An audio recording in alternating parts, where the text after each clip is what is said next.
विषम है। इन संख्याओं को आज हम पहचानेंगे।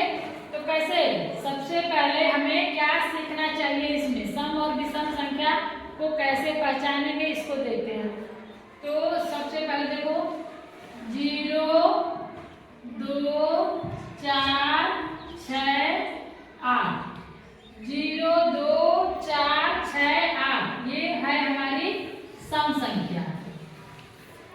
और 1 3 5 7 और 9 ये हो गई विषम संख्या।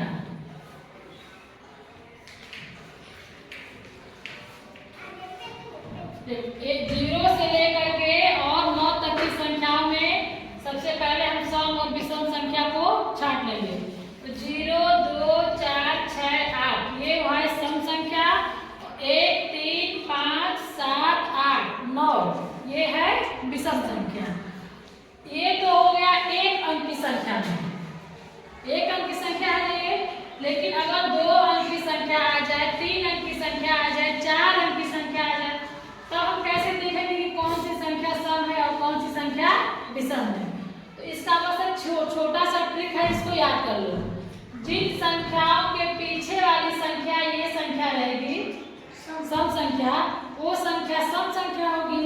और जिन संख्याओं की पीछे वाली संख्या मतलब कि इकाई वाली संख्या विषम संख्या रहेगी, तो वो संख्या विषम संख्या होगी। ठीक है, इतना समझ में आ गया।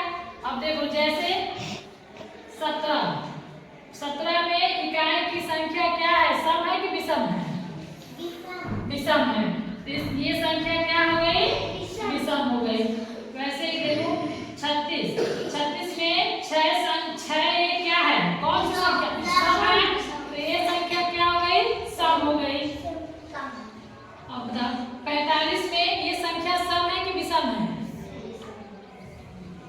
देखो ये संख्या विषम है, विषम है क्योंकि 5 है ये विषम संख्या है, तो ये संख्या हो जाएगी हमारा विषम।